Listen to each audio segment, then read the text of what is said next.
সামনেই আসতে চলেছে রাস পূর্ণিমা। সনাতন ধর্মাবলম্বীদের কাছে রাস উৎসব একটি বিশেষ গুরুত্বপূর্ণ উৎসব। শ্রীমদ্ ভাগবতের মতে ভগবান শ্রীকৃষ্ণ যখন গোপিনীদের বস্ত্রহরণ করেছিলেন, তখন তিনি পরবর্তী পূর্ণিমা তিথিতে রাসলীলা করার প্রতিজ্ঞা করেছিলেন। বন্ধুরা, এই দিন ভগবান শ্রীকৃষ্ণের পুজো করতে পারেন। বিশ্বাস করা হয় রাস পূর্ণিমা হল ভগবান ও ভক্তদের মিলন উৎসব। কার্তিক মাসের পূর্ণিমাকে রাস পূর্ণিমা বলে। রাস কথাটির অর্থ হলো রস, আর রস অর্থাৎ হচ্ছে আনন্দ।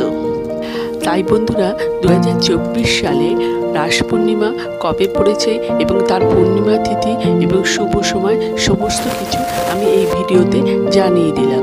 বন্ধুরা, তার আগে পরবর্তী ভিডিও পেতে চ্যানেলটাকে সাবস্ক্রাইব করে নেবেন আর ভিডিওটা লাইক শেয়ার করতে ভুলবেন না। আর কোনো কিছু তথ্য জানতে হলে কমেন্ট বক্স তো রইলই।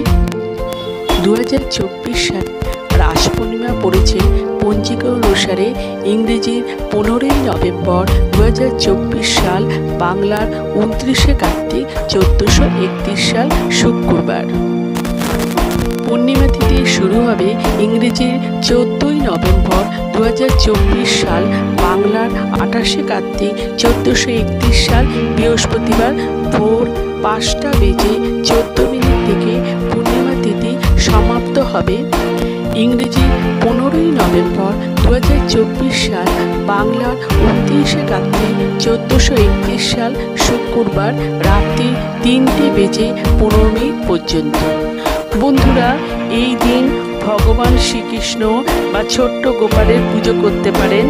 মনে করা হয় এই রাস পূর্ণিমার দিন সত্যনারায়ণের পুজো করলে খুবই ফল লাভ করা যায়। তাই সত্যনারায়ণের পুজো করার বিশেষ সময় হলো ইংরেজির 15ই নভেম্বর বিকেল 4:34 থেকে সন্ধে 6:24 মধ্যে আপনারা সত্যনারায়ণের পুজো করে নিতে পারেন। বন্ধুরা, আপনারা এই দিন রাধা গোবিন্দকে লুচি, সুজি, পায়েস, সন্দেশ, নৈবেদ্য ও ফল প্রসাদ ভোগ নিবেদন করতে পারেন। রাস পূর্ণিমার দিন অনেকেই গঙ্গা স্নান করে থাকেন। তাই গঙ্গা স্নানের শুভ সময় হল 15ই নভেম্বর 2024 সাল সকাল 5:52 থেকে সকাল 9:40 পর্যন্ত। এর মধ্যে আপনারা গঙ্গা স্নান করে নিতে পারেন। তাই বন্ধুরা, আপনারা রাস পূর্ণিমা পালন করুন। আমার শুভেচ্ছা থাকলো।